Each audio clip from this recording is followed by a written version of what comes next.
Hi అండి అందరికీ, నేను మీ శాంతిని. మనం స్టవ్ అనేదే వెలిగించకుండా, గెంజి అనేదే కాయకుండా ఈరోజైతే తెల్లగా మల్లెపూ లాంటి వడియాలు అయితే ఎలా పెట్టుకోవాలో చూపిస్తానండి. దానికోసం అయితే నేను ఒక్కో కప్పు సబ్బిం తీసుకున్నాను. ఒక కప్పు సబ్బింకి 2 కప్పులు నీళ్లు వేసి 2 గంటల సేపు అయితే నానబెట్టుకోవాలి. 2 గంటల తర్వాత చూడండి, వాటర్ ఏమీ లేవు, అంతా ఇనికిపోయాయి. సబ్బిం కూడా కొంచెం నానిపోయాయి. ఇంక ఇప్పుడైతే హాట్ వాటర్ అండి, బాగా వేడిగా ఉన్న నీళ్ళు అయితే ముందు 2 కప్పులు పోస్తున్నాం కదా, ఇప్పుడైతే 4 కప్పులు నీళ్లు కొలిచి పోసుకొని నైట్ అంతా అలా వదిలేయాలన్నమాట. చాలా అంటే చాలా ఈజీ, అలాగే టేస్ట్ కూడా సూపర్ ఉంటాయండి. నాకేంటో వడియాలు పెట్టడం అంటే అదొక ఇష్టం, అందుకే ఇన్ని రకాల వడియాలు పెట్టాను మన ఛానల్లో. మీరు ఇంకా చూడకపోతే ఒకసారి వెళ్ళి చూడండి. ఇంక ఇలా 4 కప్పులు పోసుకొని ఒకసారి బాగా కలిపి నైట్ అంతా అలా వదిలేయండి. చూడండి, పొద్దునకంతా బాగా గెంజిగా బాగా వాటర్ అంతా పోయాయండి, సబ్బిం అంతా బాగా ఉడికినట్టు అయిపోయాయి.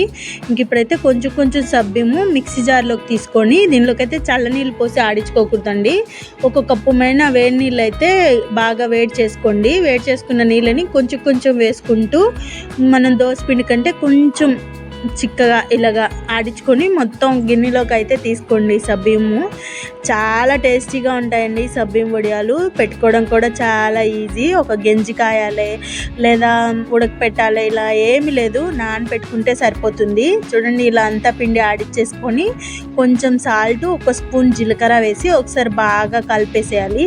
ఇంకా కలిపేసుకొని వడియాలు పెట్టేయడమే అండి. మనం మిద్దిపైన ప్లేస్ లేదు అనుకుంటే ఫ్యాన్ కింద పెట్టుకున్న 2 రోజుల కల్లా ఎండిపోతాయి.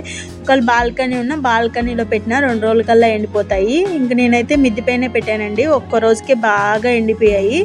గెంటితో ఇలా తీసుకొని, ఎక్కువ గెంట అదిమేయకూడదండి, పైన ఊరికే అలా అంటూ వడియాలు మొత్తం ఒక ప్లాస్టిక్ షీట్ పైన అయితే పెట్టుకున్నాను. మీ కాడ కాటన్ క్లాత్ ఉంటే కాటన్ క్లాత్ పైన అయినా పెట్టుకోవచ్చు. నాకైతే ప్లాస్టిక్ షీట్ పైన పెడితే చాలా ఈజీ అయిపోతున్నాయండి, మనం తీయడం పెద్ద కష్టమే లేదు.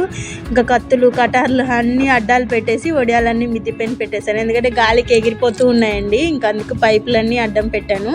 చూడండి, ఎండితే ఎలా ఉన్న వడియాలు చాలా బాగున్నాయి కదా. ఇప్పుడు వడియాలను అయితే ఫ్రై చేసుకుందామండి. స్టవ్ పైన ఆయిల్ పెట్టుకొని, ఆయిల్ మీడియం ఫ్లేమ్లో కాగిన తర్వాత ఈ వడియాలు వేయంగానే కాగిపోతాయండి, వెంటనే తీసేసుకుంటే సరిపోతుంది. తెల్లగా మల్లెపూలు మాత్రం వచ్చాయండి వడియాలు, అంత కలర్లో వచ్చాయి. ఈ వడియాల పైన కొంచెం చాట్ మసాలా లేదా గరం మసాలా చల్లేసి స్నాక్స్గా కూడా తినేయచ్చు, అంత టేస్టీగా ఉన్నాయి. నేనైతే ఫ్రై చేసి మా పిల్లలకి, మా మామయ్యకి కూడా లంచ్ బాక్స్ కూడా పెట్టేశానండి. వడియాలు, పప్పు అన్నము వడియాలు కాంబినేషన్ సూపర్ ఉంటుంది.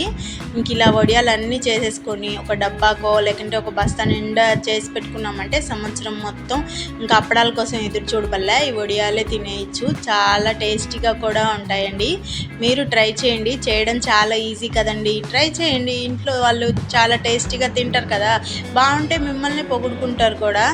మా ఇంట్లో వాళ్ళు అయితే భలే పొగిడారు, భలే ఉన్నాయి వడియాలు, టేస్ట్ సూపర్ ఉన్నాయండి. మీరు ట్రై చేసి మీకు ఎలా వచ్చాయనేది కామెంట్ చేయండి.